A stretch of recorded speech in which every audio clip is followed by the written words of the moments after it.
Hello, Dane. You may have noticed, particularly after age 30, when I started to notice it, an impulse not to fully succeed. So it goes something like this. There's a dream, there's a vision. That's the fun part. It's a beautiful vision. It's an actionable vision. That's satisfying. And taking initial steps towards that vision is exciting, is exhilarating. And then cringing at the thought of actually pulling it off, holding back in many cases at the easiest part when you could just let it happen, let it manifest. And this last part is important. You can think of it as, like preparing a pizza. You make the dough, you buy the ingredients, you organize them all, oil the pan, put it in the oven, set the oven to 400 degrees, and then that last little thing, you just have to press start, and then the pizza will be ready in 20 minutes. But that's the last bit, right? That's the bit where I pull back. Now, you and I worked with the channel Lazarus as a primary influence from age 13. And within the paradigm woven by Lazarus, the dread of the mysterious tragedy if you're fully successful, the no pain, no gain, all of that, that's just cultural programming and belief to be dispensed with. And so, you just have to sort out those beliefs and, fake it till you make it, or, set new beliefs, be willing, and you can have it all. Right? So in that paradigm, not pushing that last button and making it happen, making it real, is self-sabotage. It's silly. It's what's wrong with me.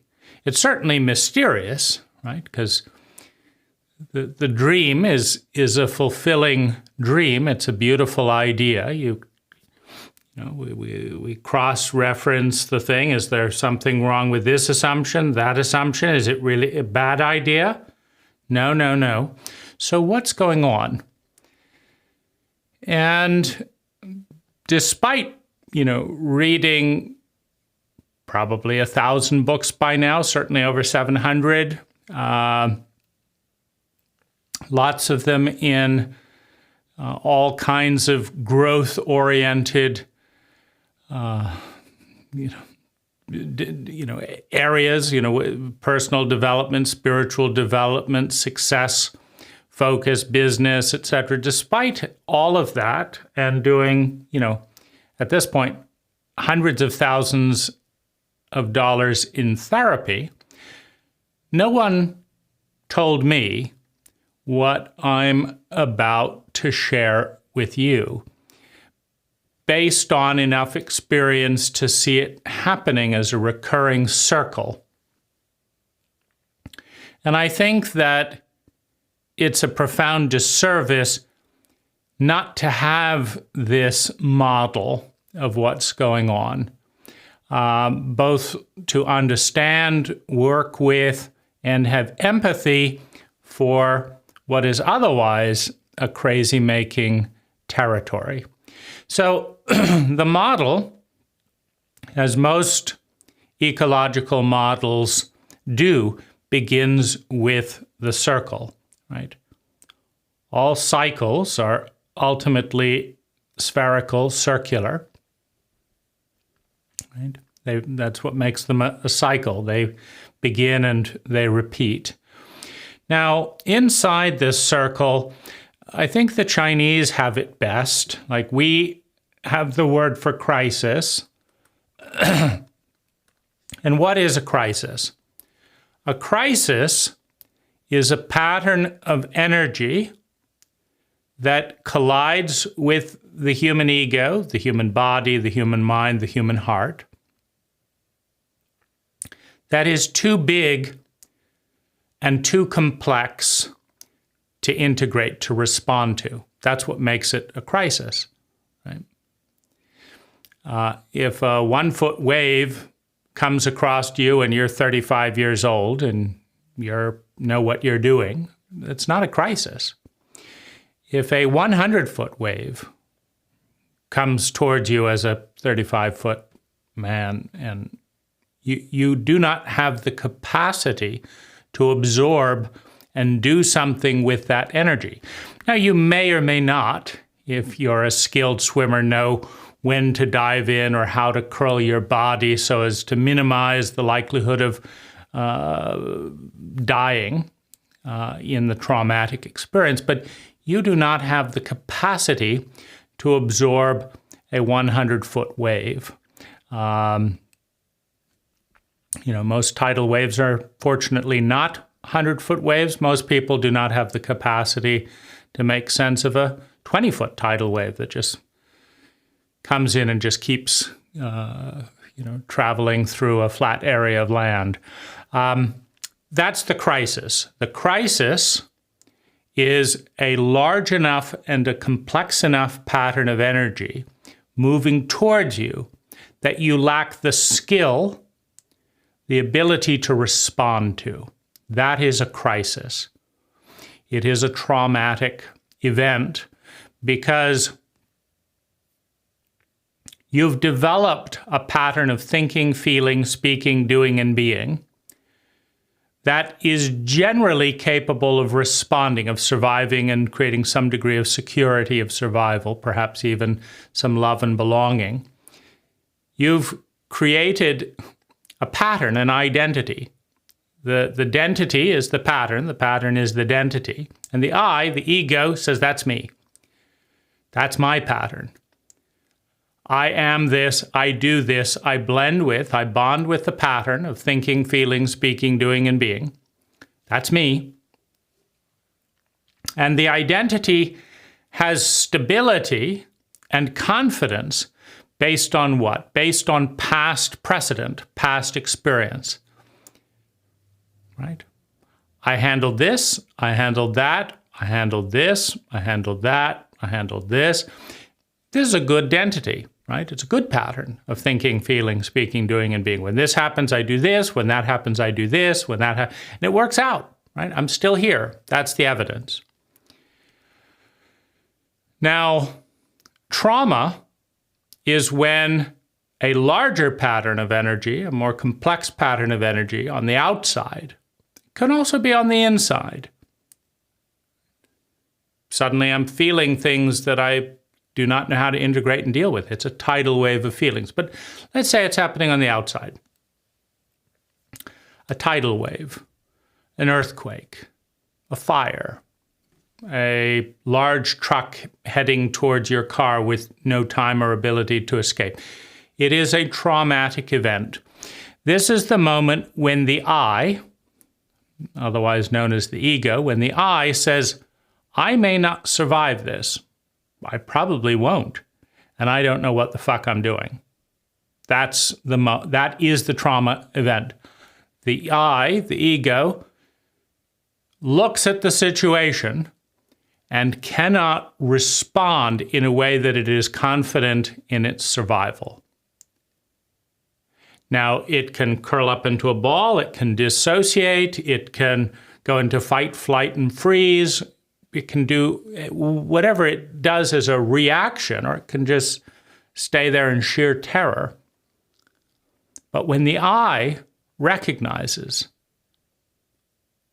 I cannot survive this, I do not know how to respond, that is the moment of trauma. That is the definition of a crisis. Now, 99% of the universe is bigger in its pattern, in its intensity, in its velocity than the I, the ego, can integrate, right? Try and, send the human body into any number of stars or planets, and the body will disintegrate its pattern, right? So most of reality is bigger than the I, than the body. The financial system is bigger than your little financial system, right? All the objects, the government is bigger than you, your family is bigger than you. So we're surrounded by large patterns of energy. Now, if we understand the pattern and attune ourselves with the larger patterns, we do not experience trauma, right? But the universe is not only very big, it's also very long, meaning there are year-long cycles, decade-long cycles, 100-year cycles, 1,000-year cycles, million-year cycles, billion-year cycles. And we don't know how to deal with the bigger cycles because we've never experienced them. We probably know how to deal with the yearly cycle. If we're 30 years old, we've had 3 times to deal with the 10-year cycles. But most of us have no idea how to deal with a 100-year cycle or a 1,000-year cycle or a 350-year cycle, right? And those are happening too. There are intergenerational cycles. Certain families, they have mental illness every 3rd generation it shows up. Every 3rd generation it shows up. It wasn't in mom and dad, it wasn't in auntie, right? But now it's showing up in our child. And we have no idea how to deal with it because it's unfamiliar. It's new. The crisis. Now, at a point of crisis, there will be a couple of outcomes. When a large energy collides with a small energy that does not know how to absorb the energy and hold its integrity, right? If a snowball is thrown at a skyscraper, the snowball shatters, meaning a small object collides with a large object and it loses its integrity. It's no longer a ball. And this is the greatest terror of the ego, because as it disintegrates, as it shatters, its identity dies. And so the ego experiences identity death. And it will never come back to that identity. The pattern that was shattered in trauma will never reassemble itself the way it was the first time. It may be similar, but in most cases, the ego does not reject the pattern that shattered. And, for good reason, right? If you're driving a car and the car starts falling apart and nearly kills you, you're probably not going to buy that car again, right? But this creates the new crisis for the ego, for the I. What do you do when you need to form a new identity, a new pattern, and you have no conscious competency to do so? Because your parents said, this is the way we are, because this is the way we are, and we are this way because we were this way. And if it was good enough for Granddad, it's good enough for me, and if it's good enough for me, it's good enough for you. Don't talk back. Do it because I said so. This is who we are. This is who you are. Now you better conform to the pattern the identity, or be dissociated, traumatized, abandoned, humiliated, threatened by your very survival. And so every infant, every child, in a desperate bid to be supported in its most vulnerable stage of existence, conforms, consciously or unconsciously, adopts the pattern. Okay, so that's how the instinctive pattern is formed. And the instinctive pattern has some value. How do we know that? Because it exists, right? 99% of all reality that once was is dead. Why is it dead? Well, it was replaced with new patterns of reality, new patterns of energy. And we're one of those patterns. We're one of the 1% that made it. 99% of all species in the history of the planet are extinct. How do we know that this identity, this pattern has some merit? Because it's still here in that competition, in that experiment, right? We won that lottery. This one survived, this one endured, right? So it has some value, but its value exists in a given context, right? You can think of the pattern of always betting red, right? That's one very simple pattern. I always bet red. And let's just say you enter a casino, which usually defaults its bets onto red. Well, then red, that's an adequate pattern. Right? Most of the bets will be won if you bet red, and you always bet red. So your pattern is adequate to survive that environment. But what if you always bet red and you enter another environment where you only win if it's white? Well, you go in confidently. You've got lots of experience from the last casino, right? You bet red, you lose. You bet red, you lose. You bet red, you lose. You're starting to get worried. You placed big bets based on past experience. Now you have very little money left. You make it down into 10 bets, and you bet red, and you bet red, and you bet red. Now you've just got a few dollars left. And you realize, I don't know what I'm doing. If I keep betting red, I'll have nothing. Right? Now that's the moment of crisis. That's the moment of trauma. The old operating system, the old protocol is not working in the new environment. And you see, the environment, the ecology, reality is always changing. That's one part. And if we are changing, meaning moving around within that ecology, it's changing doubly so. We could go to a different cult, a different culture, where the default assumption is the exact opposite of ours. And so whereas in our culture, 98% of the time, if we told this joke, people would laugh and not be offended, you go to a different cult, and 98% of the people have been programmed to say, that's terrible, that's outrageous.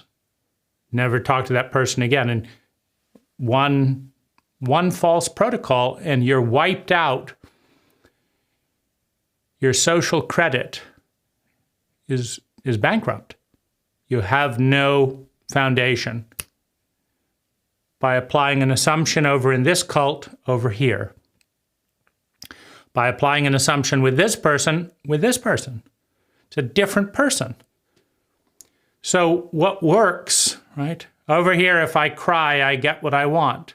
Over here, if I cry, I am humiliated and rejected. I don't want any crybabies. Get the fuck out of here. How did that happen? I cry and I get what I want. I cry and I get what I want. If I ask for what I want, I don't get it. If I try and accomplish it myself, I get punished and put down. But if I cry, I get what I want. Okay, that was the rule there. That was the program. That's the identity. And I've developed An identity, a pattern that fits that environment, that thrives.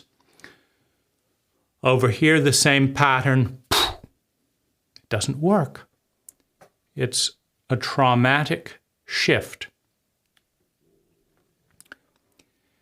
Now that is the crisis, followed by the secondary crisis that our parents were not kind enough to tell us that our identity is 60-40, meaning this is the way we are because that's the way we are and blah, blah, blah, and you better do it because I said so, blah, blah, blah.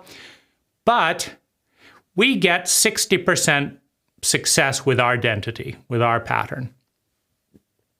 You notice we're obviously subscribed to this protocol, and it's not working very well. Dad went out to get a job, he got rejected. He went out and got a job, he got rejected. He went out and got a job, he got accepted. So a third of the time he's correct with his protocol. 2/3 of the time he's not, right? So he has to try it at least 3 times because the identity is not very good. It's not perfect. And I go out and do this and try to meet the neighbors, and this neighbor now gossips about me, and that neighbor does this, and this is, I'm just trying to make friends in the neighborhood. So you can see that my identity is only 10% successful, right? 90% of the neighbors would do nothing for me other than feeling a bit guilty and not wanting to look bad, etc. But, I connect with 10%. So it's, and that's okay, right? Because if you just go out and meet 30 people, you'll have 3 friends. Right? And if they're not, if the other 27 people are not active enemies, you can deal with that identity all right. You just tune them out. You focus on your 3 friends. So, right. So this is of course what's relevant in any pattern of relating with reality. Everyone wants to succeed.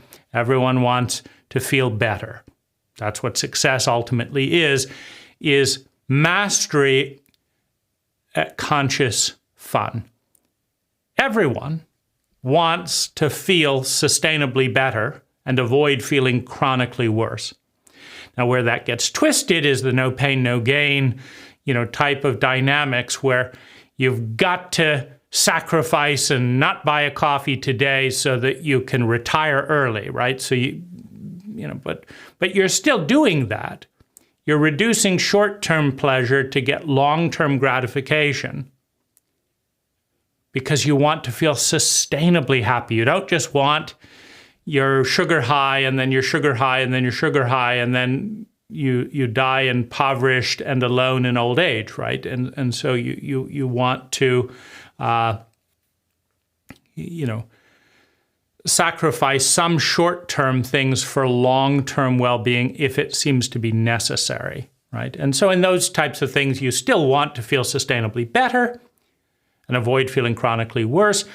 But in order to do that, you are not racking up credit card debt and buying everything you want right now, right? In order to do that, you're going to work at a job you don't like to learn skills so that you could start your own business later. You don't like the job you're doing, but you're learning skills that would let you do a job that you think you would like better, right? And so the goal is always to feel sustainably better and avoid feeling chronically worse. So that's the context. Now, every identity, every pattern of relating has a statistical odds of success in the current social and ecological ecology, right? If you walk up to people in America and say, "Hey, how you doing?" and smile and do this and wear these clothes, etc., 70% of people will say, "That's a nice person," right? So that's a 70% identity, right? If you want people to like you, and obviously your success will go up in ways, it's more fun to be liked than to be disliked, right? So, that's a reasonable identity, right? You shake hands, you wear a suit, you do this. Well, why do you wear a suit? It's so uncomfortable. It's so hot. Because 70% of people like you, right? And that feels good, right? So you do this thing that doesn't feel good so that this thing feels good and you succeed, right? Now, nobody explains any of this. And as a result, you don't understand why the identity, the pattern of thinking, feeling, speaking, doing, being, that your family, that your neighborhood, that your country, that your species is doing at the moment, why was it formed? Right? Why? Why was it formed? You see, why do people in northern climates worry about the future more than people in southern climates or temperate climates? Well, the people who didn't worry in upper New York State and Canada about the future did not cut firewood in July. They went to the beach. It's wonderful, it's wonderful, it's wonderful, it's wonderful. It's getting a little colder, but who wants to deal with that? We can still put it off a little bit, right? And suddenly there's a 3-foot blizzard. And it's like, oh dear, right? So those people died that did that. And the people that said, you know, it's getting colder, I should prepare for the future. What would that, well, how am I going to get heat? If it keeps getting colder, I want to have lots of ability, like once it snows and all this, how am I going to be able to trudge through 3 feet of snow to get firewood? How am I going to be able to get wet wood to light while it's snowing in the cold, right? So no, I've got to do this early, right? And so those people in cold climates that thought about the future, that worried about tomorrow, they're alive because that works in that environment. Now, if you're in Thailand, surrounded by tropical fruit, surrounded by tropical fish, an abundance of food, and it doesn't get cold, you're going to be happier focusing on the present, doing what you would like and enjoy to do now. That's going to work, right? And so certain parts of the planet, there's more spontaneity and more focus on the present. And don't worry about tomorrow. Tomorrow will take care of itself, right? And there never is a 3-foot blizzard in Thailand. Now, there may be a tsunami, but you can just put that out of mind. They're not all that common. And what can you do about it anyway, right? It's like you can't prepare for the tsunami unless you want to, certainly you can spend more of your time in the mountain, right? But if you want to spend time on the beach, right? It's just the tax. It's the price you pay, Every 10,000 days on the beach, there's going to be one day where it's bad luck, right? And maybe you win that time, maybe you don't, right? But the beach is great. So that's the larger context of the second crisis, which is once the first identity is washed away, is shattered, and the ego is naked. It doesn't want the old identity because it's a traumatic memory, and it doesn't work. And it creates massive amounts of anxiety. I have no idea what the fuck I'm doing. I'm just waiting for the next crash if you retrieve the old identity. On the other hand, the greatest human fear is the fear of the unknown. The greatest human fear is the fear of the unknown. Why?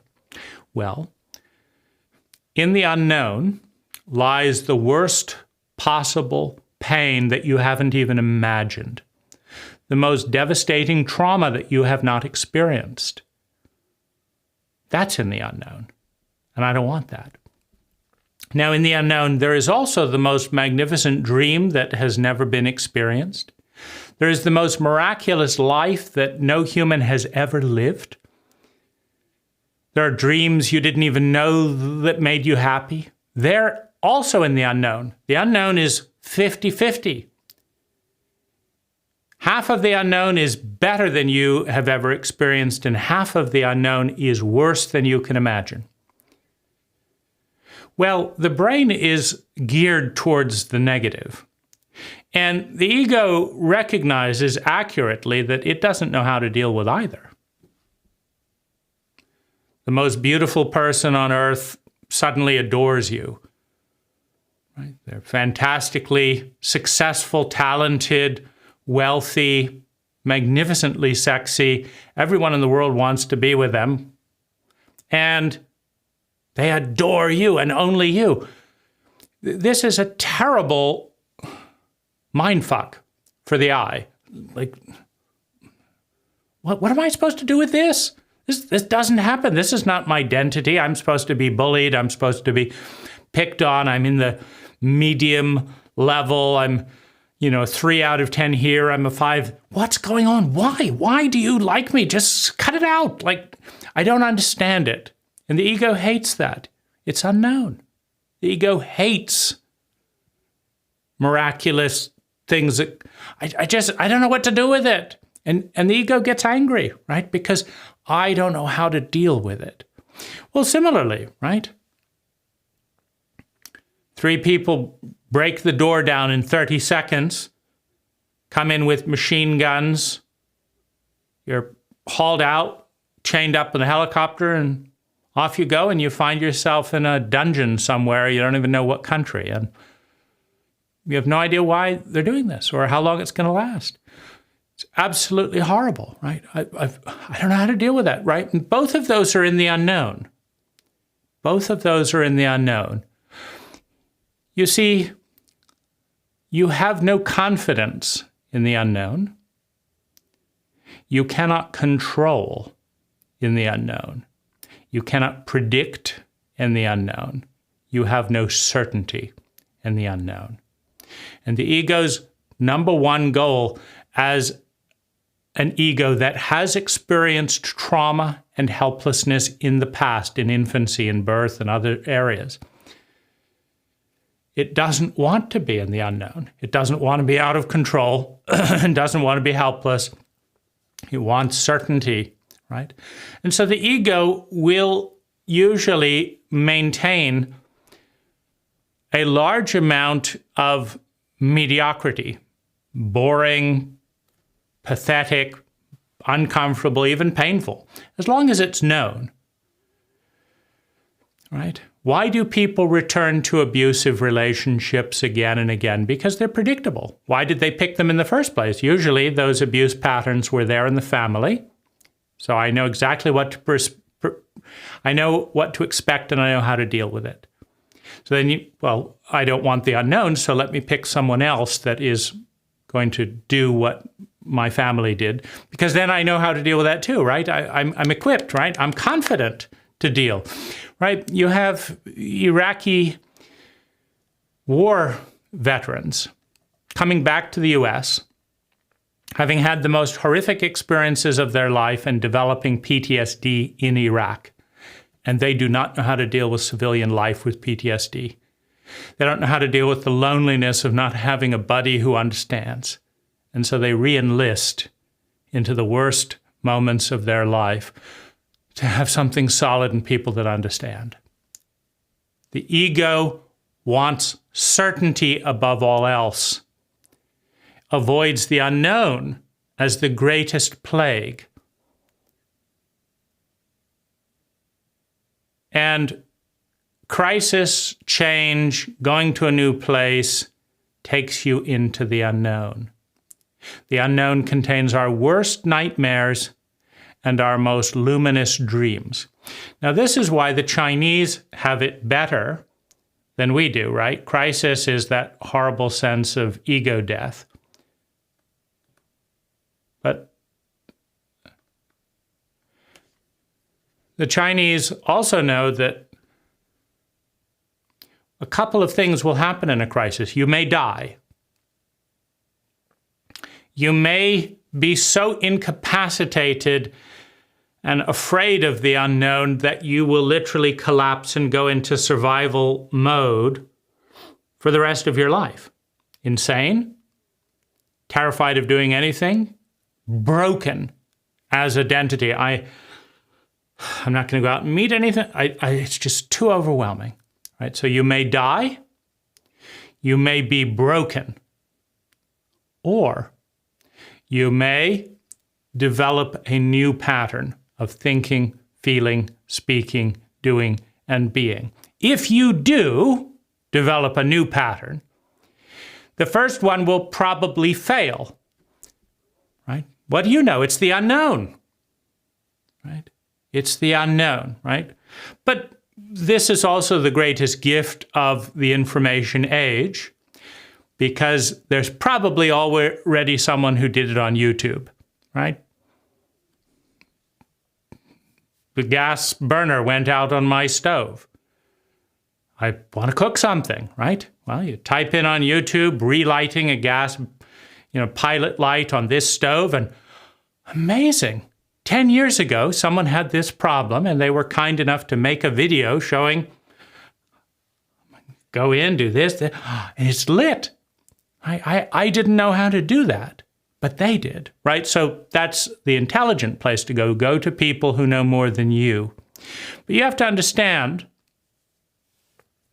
that precisely because the human fear of the unknown is so great, one of the things you will find odd, it's certainly impractical and troubling, is that if you ask a lot of people, what should I do here? They have no idea, but they don't want to admit that they have no idea because they want to look good, but they also don't want to face just how complex and big reality is. I don't know what you should do there because I don't know your values. I don't know your body tolerance for pain. I don't know how much money you have. I don't know what's going on in your inner dialogue.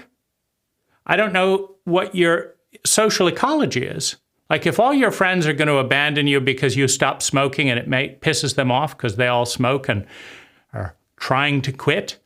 And I say, well, just stop smoking and do this and this. And then you suddenly lose all your friends and you weren't ready to lose all your friends. But you see, my friends don't smoke, so it wasn't a big trauma socially at all. But for you, you're not ready to lose all your friends until you develop some new ones. But I didn't bother to look into that. I just got the quick hit of thou shalt do what I do with very little investigation, right? And so you've probably noticed this pattern in life. You can start voicing things that are problems for you, and there will always be someone that pipes up, oh, try this, eat the raw food diet, try bone broth, try this, try that, try that.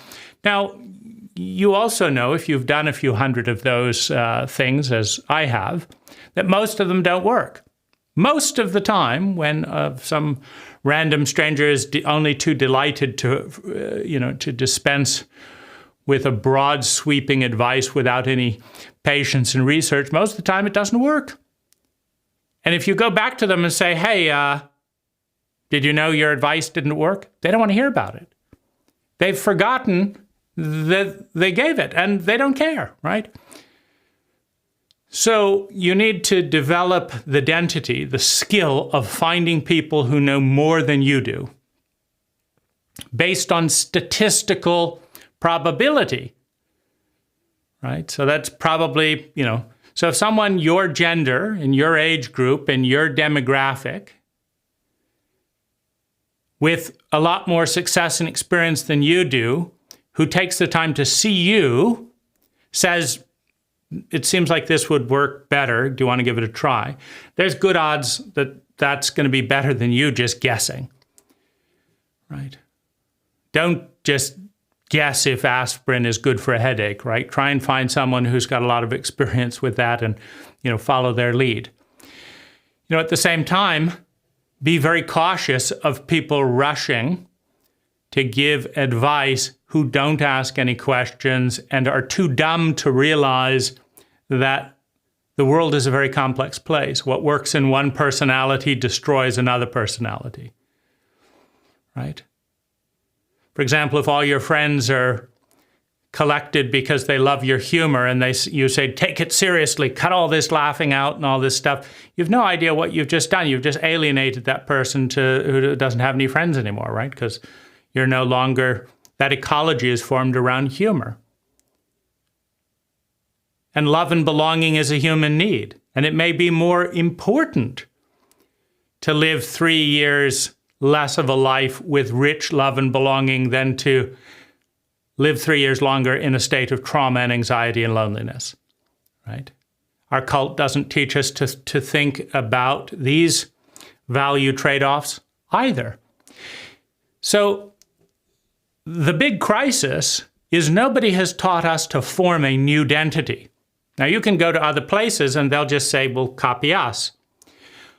But that's the trouble with a cult, right? The root word of every culture is cult.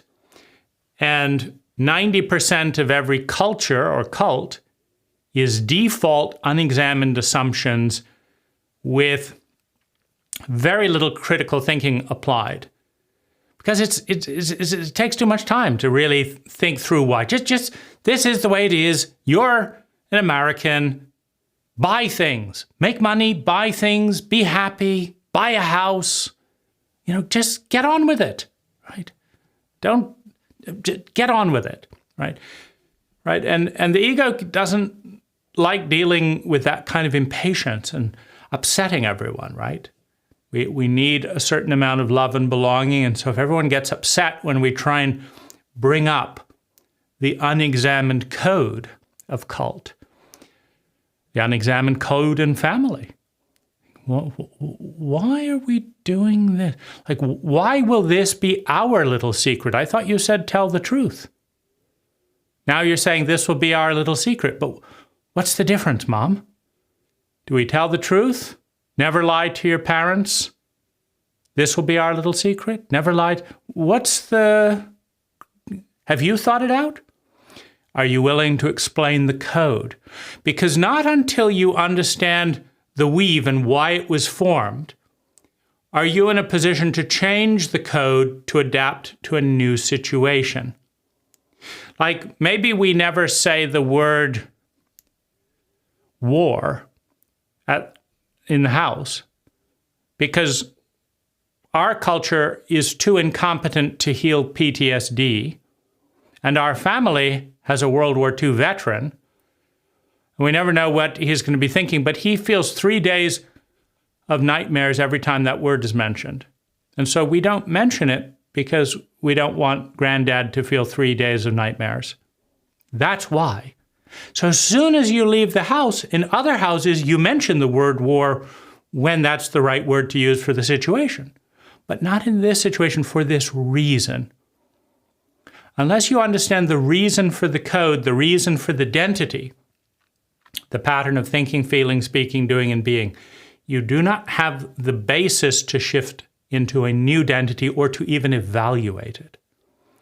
And that is an enormous disservice to the ego and to you. Because you will collide with things that are bigger than you that you do not understand and were not prepared for. Why? Because there's so many of them.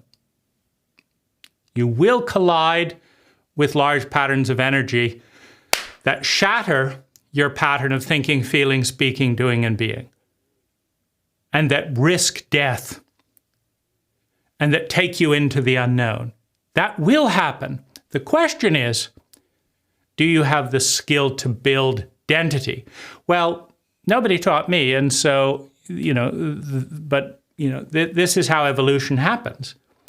There's a blind spot, it causes massive amounts of pain, and then somebody does something about it, right?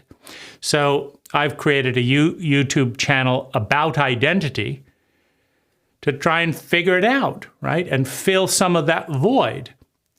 Because it's the most important science on the planet that nobody's learning. Nobody is learning how to craft the most competent identity on the planet for bringing about sustainable well-being. People are learning how to make the most money, but they're not learning that that doesn't actually create the most amount of well-being, right? So that's a partial success, right? So nobody's doing that. So we have a crisis where we do not know how to formulate a new identity. But this is the area that the Chinese see the biggest opportunity. Because by definition, a traumatized identity was not complex enough and successful enough to make it through the ordeal. That's how you know you've got a flawed identity, if it didn't make it through the ordeal, right? I was happy. Why were you happy? I was happy because I thought someone will always take care of me. That makes me happy. And then Mom and Dad left me. And then a big tidal wave came in. And I thought I was going to die. And then I was lost, and I heard all these screaming people, and no one took care of me. I barely made it. I was terrified, almost drowned. And how do you feel now? I feel terrible. I feel shocked. I feel confused. So your happiness did not survive that event. No, I'm not happy. I don't trust the world anymore. Why? Because I no longer believe that someone will always take care of me. So I'm now miserable because I'm just waiting to die. Okay, right? So that identity, someone will always take care of me, so I'm happy, was broken. Now I'm unhappy. But I want to be happy. So I have to build a new identity on the other side of that. I have to build identity that says that I will do this, this, and this until I figure it out. And I will take care of myself in this and this and this way. Okay, you try that out. How's it working? Are you surviving in those types of situations? If you run that simulation where you did this, this, this, and this, would you have avoided the tidal wave? Now, if you say no, I wouldn't have avoided the tidal wave, but I wouldn't have been as shocked, and I would have known I do this, I'll read up on tidal waves, and I'll know that, run to high ground, do this, do that. People don't always make it. And my happiness will not be based on everyone I know living. It will be based on the belief that as long as I'm alive, it's worth living. As long as I'm alive, it's worth living. It's a new identity. It's a new pattern. But what about the next tsunami? As long as I'm alive, it's worth living. I can't deal with that next tsunami. But I can be happy because it's worth being happy. It's a different architecture. It's more resilient. Well, can I build that architecture? And can I attach my I to it? Can I identify with that thought and enjoy life until I die? If you can, it's a more resilient identity. If you cannot, you're left in trauma, right? Now, the opportunity you have when you have a shattered identity is to figure out how to create an identity that is superior, that functions better than the cult and family identity, the familiar identity, that was your default. Because nobody likes giving up the known as long as it's working. Nobody. The fear of the unknown, the highest human fear, is too high. So it takes trauma. It takes a shattering event that makes it absolutely impossible to recompose the old pattern with a straight face. I mean, you can start paying lip service to the old pattern, like we always think of the best, but I don't believe that. I just saw that nice person die a few minutes ago. That's not the best. I can say it, but I don't believe it, right? And it's what we believe that makes a difference, not what we just pay lip service to and act based on. We always act based on our belief, what we really have faith in. And we always have faith in our beliefs. Whether they're right or wrong, it doesn't matter. We have faith in our beliefs. We always act consistent with our values and our beliefs, not with what we say is the right thing to do, right? So anyway, I say live life to the fullest and then go back and watch TV and eat TV dinners, right? What we believe is stay safe and stay in control in our little house, right? What we say is what gets the little clap at the dinner table, right? Before everyone goes back and watches TV with their little safe little routine, right? So the Chinese see that the greatest crisis is the greatest opportunity because you are challenged to die, be broken, or form a better identity. The first one you form as an incompetent artist of identity is almost certainly going to fail. Like, I thought these clothes were better than those clothes. Everyone hated them. Now I feel terrible. I best just conform, right? Or I tried this. The new diet made me sick. I missed my favorite food. Complete failure, right? I tried this. I traveled over here. I thought this was the natural way to live. I feel I miss my shower, whatever. And it doesn't work. It doesn't work. It doesn't work. But you find what? You find identity that works eventually, or you die or are broken in the process. Now, the identity that works is the opportunity.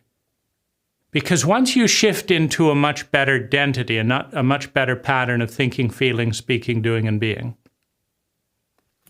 you can get 10 times the yield in sustainable well-being for the same amount of energy with lower risk. Your identity is more likely to survive and thrive because it's better designed, because it's more informed by what almost killed you. So that is the opportunity, right? And the difference between death and 10x living is competency, is skill. Your skill in forming identity and in dealing with this. Okay, so all that is in some sense meta for the blind spot that I want to talk to you about. I'll tell you a story. In our 30s, we had a nicer house than we possibly cared about and needed and wanted. We had the best food imaginable. We could take months off to travel. We had no debt, had savings, right? The outer life had exceeded the dream. So what happened? The worst identity crisis of life so far. Why? Right? So as you create, you have the outer, you have the inner. Now, it's worth understanding why this happened in this context, right? Well, we live in a cult where you're supposed to make money and be successful so that you can be happy, right?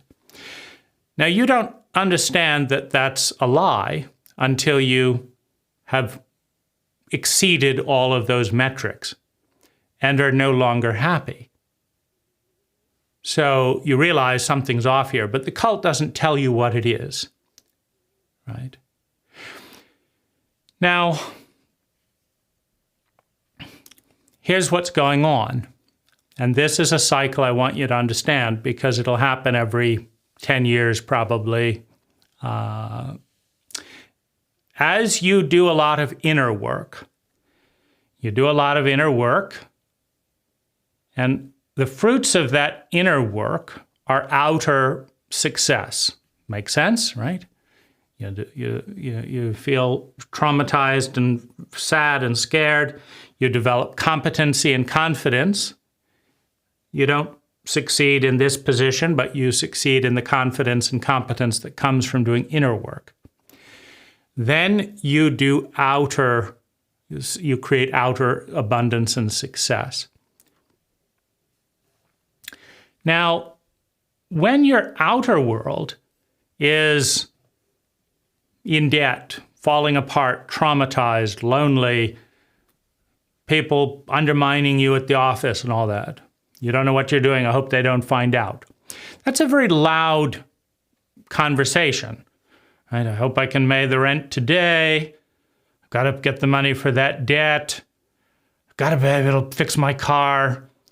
I want that nicer house. I need to buy some clothes. I need this medical bill. These are very loud, dominant, forefront type dynamics. Now, they obscure regions of the psyche, regions of the inner world, that because of the prioritization cycle. So you fix this, you fix this, you fix this, you fix this, you fix this, and that whole cacophony of immediate, urgent need is gone. Now, you have two crises happen, or two problems with this. What is the motivation to grow? That's the first one. If everything is better than you thought and wanted it to be, why learn a new skill? If you got more sex than you know what to do with, why become a better lover, right? And so you and I were fear-based, fear-motivated. So it's not going to be enough, it's not going to be enough, right? Well, when it's more than enough, it doesn't, first of all, the energy is still there, but it doesn't make any sense. So there's a sense of being crazy. It's not enough. What do you mean? It's more than I could possibly want. It's not enough.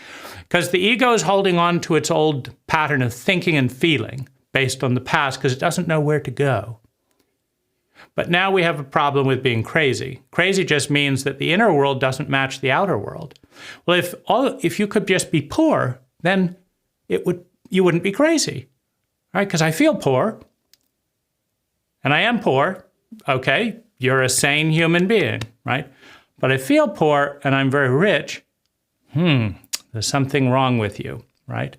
And the easiest way to fix it is to be poor again, right? So that you've got the problem of sanity. That's the first crisis, and nobody tells you about it. The second crisis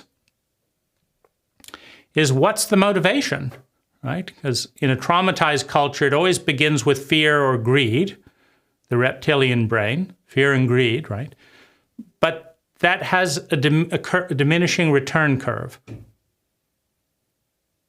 It's like, I'm going to lose my house. I'm going to lose my house if I don't get home at 6 p.m. and make the deposit. Okay. Fear, got home, did that. Really good return on that fear, right? It didn't feel good to have that fear, but you saved the house, right? But what if I've got to get to Whole Foods because they're going to be out of my favorite brand of organic Earl Grey tea? You get there, you got the last box of Earl Grey tea, and what am I doing, right? What am I doing? So you see there's a diminishing return. There's still the drive that's built based on scarcity and stuff, but as you get more successful, the payoff isn't worth it. Rushing through traffic to get an Earl Grey tea, and then hedonic adaptation kicks in to where now you take the Earl Grey tea for granted, but you still frantically go. You see, first it was fighting for your child, then it was fighting for your life, then it was fighting for your house. Now it's fighting for a bag of Earl Grey tea that you've already taken for granted because you've been, or you just buy 6 boxes of Earl Grey tea now, and it's solved. And there's nothing to do. There's no place to grow. So that creates, the second crisis is the diminishing returns. Third crisis is hedonic adaptation. That is, you can afford and create success. Repeatedly, you take it for granted. You don't even notice you're driving in a Rolls. It might as well be a Corolla.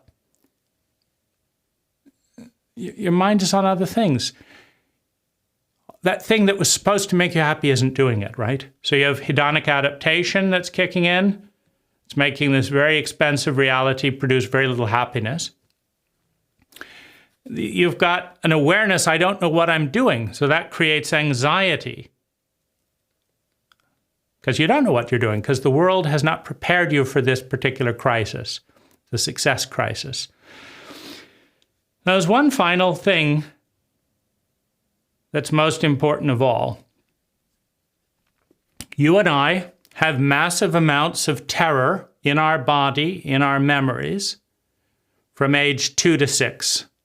Psychological terror, abandonment trauma, physical beatings, shaming, loneliness, confusion, overwhelm, laughter at your expense, right? There was a tremendous amount of cruelty directed at you from age 0 to 6. And it largely continued until age 10. Parents, teachers, other students, other parents no one there to respond. But, when you got to get a job and get a house and do this and all that and focus on, fake it till you make it and all that, that's a loud forefront type of dynamic. But when you've got money in the bank and more clothes than you need and more food than you need and more, I don't need to do anything. Well, what happens is that the background that was always there, but that was drowned out by the crisis of the foreground, slowly drifts into focus. And the background are the things that need the most attention at the deep inner level. The greatest pains, the greatest lonelinesses, the greatest fears, the greatest anxieties from the far past. Now, the more successful you are on the outer level, the less you have to urgently respond to the outer level, right? No, it depends, right? Some people hit the growth curve. Now, you knew you had no interest in being the richest person in the world. You had no interest in having the biggest business. You just wanted to have what you enjoyed and be happy. And so you focused on creating more and more free time to enjoy life, because that was the theory. But with less and less momentum and distractions in the present due to crisis, and very few people available within the cult that were interested in savoring life at age 30 and 40, etc., you had a lot more time alone with no urgent things demanding your attention and no clear direction about where to go. And so into that starts seeping the past. And these are the most painful and lonely and traumatic memories of our entire life. So not only did having a lot of money and being, quote, successful not make us happy, it brought to the surface, through a lack of disbursement. You can kind of see this phenomenon with a motorboat, right? If you're racing ahead, you've got a swell going out from you. You're racing along at 30 miles an hour. But when you cut the motor, you're making progress. When you cut the motor, this wave back here often swamps the boat. The backwash rushes in because there's nothing forward to push it out. And that can swamp a boat and sink it at times. But you couldn't figure out an intelligent reason to get richer for no particular reason, particularly since the first riching wasn't, the first money wasn't making you much happier, right? You already had enough. I mean, who wants another house to have to clean and manage? I mean, this is a joke, right? So the backwash came up. And the backwash, right, it's got bits of garbage in it, it's dirty water. Why am I just moving to move? Right? So that's a crisis, right? So this creates a problem where the cult doesn't have a recipe because the cult doesn't include the crisis in its forecast, right? The culture does not say the truth most of the time, but in this case, the culture doesn't say, once you create a great, safe, solid outer reality, you're ready to start dealing with your inner wounds from a stable position because now they're the priority. So you're going to then deal with the biggest pains of your life, what it feels like to be an infant being abused. Right? Now we can say, oh, I had a happy childhood, right? Well, we've done that positive thinking most of our life, appreciated this, grasped mentally that our childhood was better than average in many respects. That's not what I'm talking about. That's dealing with it at a head level. The fact is that our cult allows anyone with no parental training to become the dominant influence on a helpless infant that is 100% dependent. And the reality is that our cult is 70% sociopathic, fear-based, greed and fear-based, and 30% human, 30% empathic. That's a lot of cruelty for an infant to absorb. And no parent wants to get in the middle between that battle between the infant and their parent. Oh, they're all doing the best they can. That may be, but that's not very good in a cult that doesn't teach a single high school kid a single hour of competent parental training. Right? You say, we really need to learn that algebra. Well, how about we really need to learn something about caring for an infant? How about that? No, the algebra is going to be more important to you, right? When you have that child, the algebra equations you can do, wow. Right? It's insane, right? Tell me about it. Now, that is the cycle. The more you truly create stability, success on the outer reality, the more the inner reality will come up. The more you successfully deal with the inner reality, loving it, healing it, etc., the more you will create outer success. The more you create outer success, the more things will come up. Right? There is a shitload of pain, cruelty, trauma, betrayal, rape, war, shame, humiliation in our species around the world. And the more stable you are in your own identity, the more you can pay attention to that. And it's not pretty.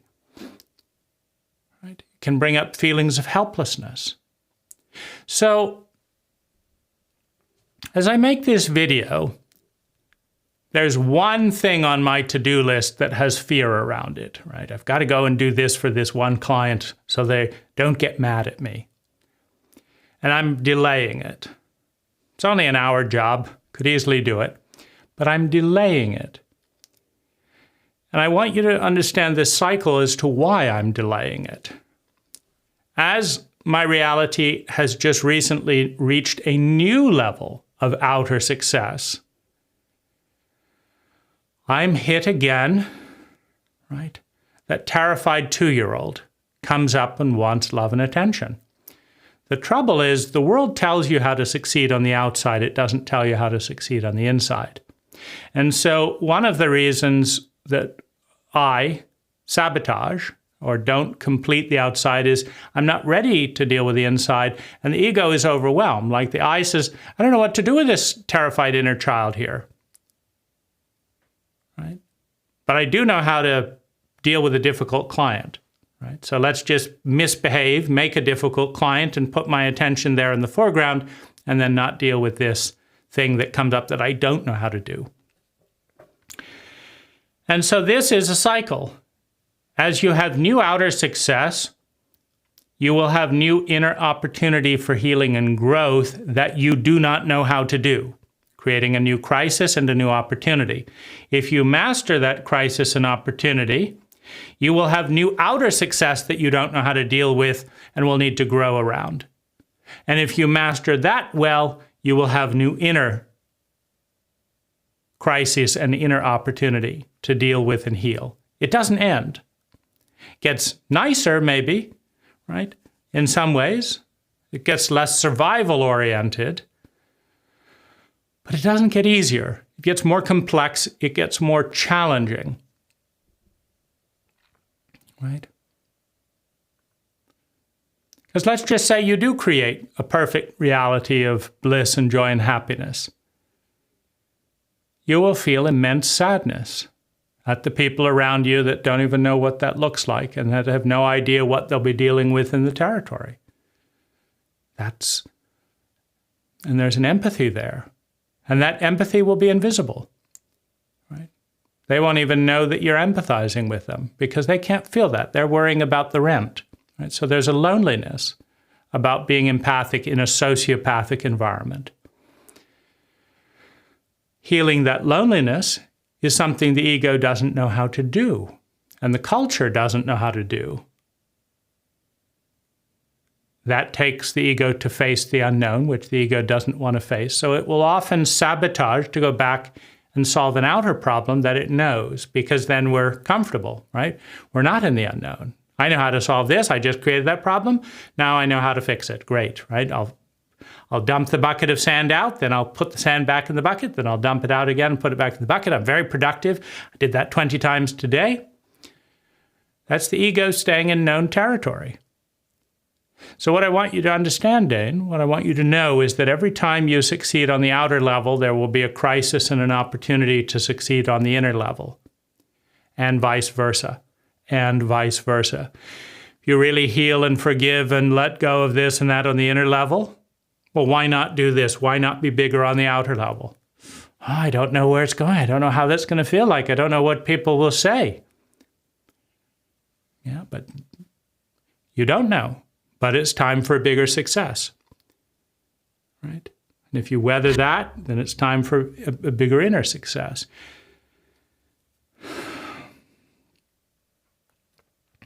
The fear of the unknown, the fear of success is real.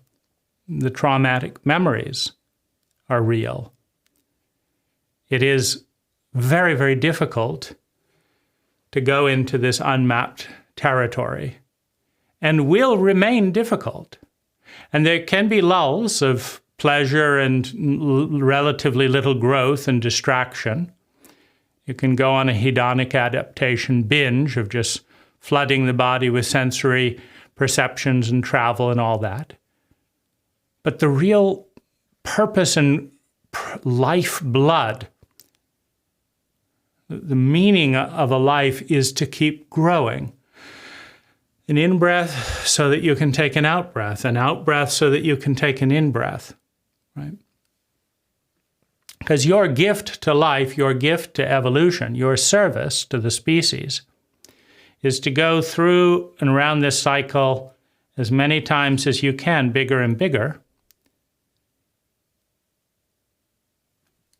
and die more than you were when you were born, and die more than you were as a family member, and to pass that on so that that more is someone else's starting point, so that they can then iterate through that and its imperfection and die more than you were. That is how life has gone from something the size of a pea some tens of billions of years ago to being as vast as it is today. It may or may not be easy on a technical sense if you know what you're doing, right? But you and I don't know what we're doing. Our cult certainly doesn't know what it's doing. And so it's a very vulnerable, very humbling, very uncertain, in that sense frightening, and at times traumatic cycle to go bigger in that process. And it doesn't end. And what I want you to anticipate is the next cycle. Like, as you create outer success, I want you to anticipate inner crisis. As you resolve inner crisis, I want you to anticipate outer success. Just understand that that's always a loop, and why it's a loop, right? Resolving and creating a better identity on the inside is what generates outer success, statistically speaking. There's always dumb luck, but statistically speaking. And outer success creates the framework to deprioritize the outer and prioritize the inner, which is always, in a materialistic cult, the bigger challenge, because nobody knows what they're doing. Good luck, Dane. And